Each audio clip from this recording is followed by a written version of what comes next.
ஓம் தத்புருஷாய வித்மஹே மகாதேவாய தீமஹி தன்னோ ருத்ர பிரசோதயாத். வேத ஜோதிடத்தில் முக்கியமான மற்றும் மங்களகரமான கிரகமாக கருதப்படுபவர் சுக்கிர பகவான். அன்பு, அழகு, செல்வம், ஆடம்பரம் மற்றும் வாழ்க்கை வசதிகளை தீர்மானிக்கும் கிரகமாக விளங்குகிறார் சுக்கிர பகவான். சுக்கிர பகவான் பொதுவாக சுமார் 25 நாட்களுக்கு ஒருமுறை தனது ராசியை மாற்றுவார். அந்த வகையில் வரும் மார்ச் மாதம் 26ஆம் தேதி வியாழக்கிழமை அன்று அதிகாலை 5:30 மணிக்கு மீனராசியில் இருந்து வெளியேறி மேசராசிக்கு பயிற்சியாக உள்ளார். சுக்கிர பகவான் மேசராசியில் ஏப்ரல் மாதம் 19ஆம் தேதி பிற்பகல் 3:51 வரை பயணம் செய்வார். இந்த சுக்கிர பயிற்சியானது மிகவும் சிறப்பு வாய்ந்தது. ஏனெனில் இது விசுவாசு ஆண்டின் இறுதி சுக்கிர பயிற்சி ஆகும். அதே போல இது பாலபவம் வருடத்தில் வரக்கூடிய முதல் சுக்கிர பயிற்சி ஆகும். இந்த சுக்கிர பெயர்ச்சி உங்கள் வாழ்வில் பல மாற்றங்களை தரப்போகிறது. குடிசையில் இருந்த சில ராசிக்காரர்களின் வாழ்க்கை இப்போது கோபுரத்தில் ஏறப்போகிறது. பணம் பல வழிகளில் இருந்து வரப்போகிறது. இதுவரை இருந்து வந்த உடல் உபாதைகள் படிப்படியாக குறையப் போகிறது. பட்ட கடனை அடைக்க புது வழிகள் பிறக்கும். நடக்கப்போகும் இந்த சுக்கிர பெயர்ச்சியால் உங்கள் வாழ்வில் வளமும் நலமும் செல்வ செழிப்பும் பெற்று வாழ்வில் உயரிய நிலையை அடைய எல்லாம் வல்ல எம்பெருமானை வேண்டி விரும்பி கேட்டுக்கொள்கிறேன். கடகராசி அன்பர்களே, இந்த சுக்கிர பயிற்சியால் உங்களின் நிர்வாக திறமை அதிகரிக்கும். வருமானம் சீராக இருக்கும். வீடு, வாகனம் ஆகியவற்றை வாங்குவீர்கள். இல்லத்திற்கு தேவையான நவீன உபகரணங்களை வாங்கி மகிழ்வீர்கள். எதிர்வரும் இடையூறுகளை முன்கூட்டியே உணர்ந்து அதற்கேற்ப செயல்முறைகளை மாற்றிக்கொள்வீர்கள். இல்லத்தில் தடைப்பட்டிருந்த திருமணம் போன்ற சுபகாரியங்கள் நடந்தேறும். தெய்வ வழிபாடுகளில் ஈடுபடுவீர்கள். அதே நேரம் சகோதர சகோதரி வழியில் சிறிது மனத்தாங்கல் ஏற்படலாம். எனவே விட்டு கொடுத்து நடந்து கொள்ளவும். அதோடு அனாவசிய வம்பு வழக்குகளில் ஈடுபட்டு பெயரை கெடுத்து கொள்ள வேண்டாம். மற்றபடி உங்கள் துறையை சேர்ந்தவர்கள் தாமாகவே தேடி வந்து நட்பு கொள்வார்கள். உங்களின் வளர்ச்சியை கண்டு பொறாமை கொண்டவர்கள் கூட உங்களுக்கு உதவி செய்யும் காலகட்டமாக இது அமைகிறது. இந்த காலகட்டம் உங்களை புத்துணர்ச்சியுடன் செயல்பட வைக்கும். கடந்த கால கசப்பான அனுபவங்களில் இருந்து விடுபடுவீர்கள். பொருளாதார நிலைமை சீரடையும். சேமிப்பு விஷயங்களில் கவனம் செலுத்துவீர்கள். நண்பர்கள் மற்றும் கூட்டாளிகளுக்கு ஆதரவாக இருப்பீர்கள். புதிய சொத்துக்களை வாங்கும் போது வில்லங்கம் ஏற்படாத வகையில் கவனமாக வாங்கவும். தொழில் ரீதியாக தேவையான பயணங்களை மேற்கொள்வீர்கள். உங்களின் மதிப்பு மரியாதை உயரும். சிலருக்கு அரசு விருதுகளும் பாராட்டுகளும் கிடைக்கும். சிலருக்கு புதிய வீட்டிற்கு பெயர்ச்சியாகும் வாய்ப்புகள் உண்டாகும். பூர்வீக சொத்துக்கள் வகையில் இருந்து வந்த வில்லங்கம் விலகி சுமூகமான பாக பிரிவினை உண்டாகும். பழைய சொத்துக்களும் விற்பனையாகும். இதனால் வங்கி கடன்களை திருப்பிச் செலுத்துவீர்கள். உடல் ஆரோக்கியம் சிறப்பாக இருக்கும். மருத்துவ செலவுகள் ஏற்படாது. குடும்பத்தார் உங்களுடன் விட்டு கொடுத்து பழகுவார்கள். உங்கள் தோற்றத்தில் வசீகரம் உண்டாகும். நீண்ட காலமாக தடைபட்டு வந்த குழந்தை பாக்கியம் இந்த காலகட்டத்தில் கிடைக்கும். பிள்ளைகளை வெளிநாடுகளுக்கு அனுப்பி படிக்க வைப்பீர்கள். எவருக்கும் இந்த காலகட்டத்தில் உங்கள் பெயரில் பணம் வாங்கி தர வேண்டாம். உத்தியோகஸ்தர்களுக்கு வேலைப்பளு அதிகரித்தாலும் உங்கள் செயல்களை செவ்வனை செய்து முடிக்கும் ஆற்றலை பெறுவீர்கள். சக ஊழியர்கள் உங்களுக்கு நேசக்கரம் நீட்டுவார்கள். அலுவலக ரீதியான பயணங்களின் மூலம் ஓரளவுக்கு தான் நன்மைகள் கிடைக்கும். மற்றபடி உங்கள் கௌரவத்திற்கு எந்த பங்கமும் வராது. சிலருக்கு விரும்பிய ஊர்களுக்கு இடமாற்றம் கிடைக்கும். வியாபாரிகள் கொடுக்கல் வாங்கல் விஷயங்களில் சிக்கல்களை சந்திப்பீர்கள். அதனால் சிலருக்கு நஷ்டங்கள் உண்டாகலாம். அதே நேரம் கூட்டாளிகள் உங்கள் மீது நம்பிக்கை வைத்து நடந்து கொள்வார்கள். இதனால் உங்களின் செயல்திறன் அதிகரிக்கும். மற்றபடி புதிய முதலீடுகளை நன்கு யோசித்த பிறகே செய்யவும். அரசியல்வாதிகளுக்கு தடைகள் ஏற்பட்டாலும் திட்டமிட்ட வேலைகள் அனைத்தும் வெற்றியடையும். சமூகத்தில் அந்தஸ்தான பதவிகளை பெறுவீர்கள். பல வழிகளிலும் வருமானம் பெருகும். தொண்டர்களை அனுசரித்து நடந்து கொள்ளவும். கலைத்துறையினருக்கு புகழும் பாராட்டும் கிடைப்பதில் காலதாமதம் ஏற்படும். திட்டமிட்ட வேலைகளில் பொறுப்புடன் நடந்து கொண்டால் சிரமங்களை தவிர்க்கலாம். பெண்மணிகளுக்கு இது மகிழ்ச்சி நிறைந்த காலகட்டமாகும். குடும்பத்தினரின் ஆதரவு கிடைக்கும். கணவர் உங்களை மதித்து நடப்பார். அவருடான ஒற்றுமை அதிகரிக்கும். பணவரவு சரளமாகவே இருக்கும். ஆடை ஆபரணங்களை வாங்கி மகிழ்வீர்கள்.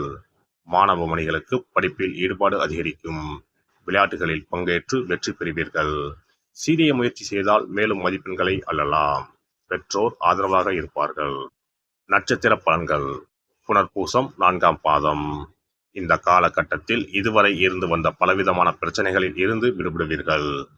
பின்தங்கிய நிலையில் இருப்பவர்கள் முன்னேற்ற பாதையில் செல்வார்கள். தாயின் உடல்நலத்தில் கவனம் தேவை. பூசம் நட்சத்திரம். இந்த காலகட்டம் உங்களுடைய உடல் நலத்தை பொறுத்தவரை கால் மற்றும் தோல் சம்பந்தப்பட்ட உபாதைகள் வரலாம். சிலருக்கு ஊர் விட்டு ஊர் செல்லும் நிலை ஏற்படலாம். நல்ல பணப்புழக்கம் இருக்கும். ஆயில்யம் நட்சத்திரம். எடுத்த காரியம் அனுகூலத்தை கொடுக்கும். மதிப்பு மரியாதை சீராக இருக்கும். வீண் விவாதங்களை தவிர்க்கவும். குடும்பத்தில் தம்பதிகளில் இடையே இருந்த பிரச்சனை சுமூகமாக மறையும். முடிந்தால் திருவண்ணாமலை அல்லது பர்வதமலையை பௌர்ணமி அன்று வலம் வரவும். அல்லி மலரை அம்பாளுக்கு திங்கள்தோறும் சாத்தி வர குழப்பங்கள் அகலும், மனம் தெளிவடையும். ஒரு முறையாவது குலதெய்வத்தையும் இஷ்ட தெய்வத்தையும் ஒரே நாளில் சென்று தரிசித்து வாருங்கள். கடன் பிரச்சனைகள் தீரும், குடும்பத்தில் மகிழ்ச்சி நிலவும், மன நிம்மதி உண்டாகும். சிறப்பு தொகுப்பு. இனி சுக்கிர பகவானின் அருளை முழுமையாக பெற வெள்ளிக்கிழமையில் செய்ய வேண்டிய வழிபாடு என்ன என்பதனை பற்றி காண்போம். வெள்ளிக்கிழமை என்பது தெய்வ வழிபாட்டிற்கு உரிய நாளாகும். அதிலும் குறிப்பாக மகாலட்சுமியை வழிபடுவதற்கு சிறப்பான கிழமையாக கருதப்படுகிறது. நமக்கு செல்வத்தை வாரி வழங்கக்கூடிய மகாலட்சுமி தேவியும் குபேரனும் நம்முடைய பூர்வ ஜென்ம கர்ம வினைக்கு ஏற்ப பலாபலன்களை கொடுக்கிறார்கள்.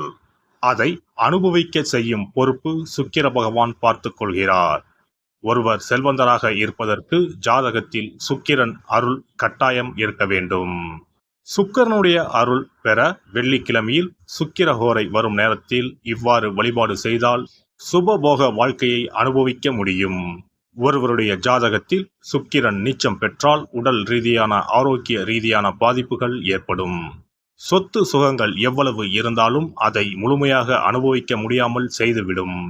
பெரிய பெரிய பணக்காரர்களை எடுத்துக்கொண்டால் அவர்களிடம் எவ்வளவு காசு கொட்டி கிடந்தாலும் சுக்கிர தசை இல்லை என்றால் அவ்வளவு பணமும் வீண் விரயமாகத்தான் போகும். குறிப்பாக மருத்துவ செலவுகள் செய்தே சொத்துக்கள் அழியும் நிலை வரும். இதற்கு சுக்கிர பகவானுடைய வழிபாடு நல்ல ஒரு பலனை கொடுக்கும். சுக்கிர பகவானுக்கு வெள்ளிக்கிழமை என்பது உரிய தினமாகும். சுக்கிரன் அருள் பெற வீட்டில் வெள்ளி பொருட்களை பயன்படுத்துவது நலமாகும். வெள்ளியில் சுக்கிரன் வசிப்பதாக ஐதீகம் உள்ளது. வெள்ளி பொருட்கள் கொண்டு பூஜை செய்தால் சகல சௌபாக்கியங்களும் உண்டாகும். சுக்கிர வழிபாடு செய்ய நினைப்பவர்கள் காலை 6 மணி முதல் 7 மணி வரையிலான காலம் சுக்கிரஹோரை ஆகும். அதனை தவறவிட்டால் மதியம் 1 மணி முதல் 2 மணி வரை சுக்கிரஹோரை நிகழ்கின்றது. அதையும் தவறவிட்டால் இரவு 8 மணி முதல் 9 மணி வரையிலான சுக்கிரஹோரை நேரத்தில் வழிபாடுகள் செய்து பயன்பெறலாம். இவற்றில் காலை 6 மணி முதல் 7 மணி வரையிலான முதல் சுக்கிரஹோரையில் சுக்கிர வழிபாடு செய்வது சிறப்பான பலன்களை கொடுக்கும். காலை முதல் மாலை வரை உபவாசம் இருந்து சுக்கிர பகவானுக்கு உரிய காயத்ரி மந்திரத்தை உச்சரித்து கல்கண்டு சேர்த்த சர்க்கரை பொங்கலை நைவேத்தியம் படைத்து வெள்ளை நிற பூக்களால் அர்ச்சனை செய்ய வேண்டும். சுக்கிர தசை நடப்பவர்களும் சுக்கிரன் நீச்சம் பெற்ற ஜாதகக்காரர்களும் இந்த வழிபாடு செய்வது சிறப்பான பலன்களை கொடுக்கும். சுக்கிர தசை நடக்கும் பொழுது சுக்கிர வழிபாடு செய்து வர வருமானத்தை சுகமான வாழ்க்கை வாழ்வதற்கு உரிய வகையில் பயணிக்க செய்யும். வீடு நிலம் வாங்குவது, ஆடம்பர பொருட்கள் சொத்துக்கள் போன்றவற்றை வாங்க வைக்கும். அதுவே சுக்கிரன் நீசம் பெற்ற காலத்தில் இந்த வழிபாடு செய்பவர்களுக்கு வீண் விரயங்கள் இல்லாமல் ஓரளவிற்கு வறுமையிலிருந்து பிழைக்கச் செய்யும். வெள்ளிக்கிழமையில் நவக்கிரக கோவிலுக்கு சென்று சுக்கிர பகவானுக்கு வெள்ளை வஸ்திரம் சாற்றி வழிபாடு செய்யலாம்.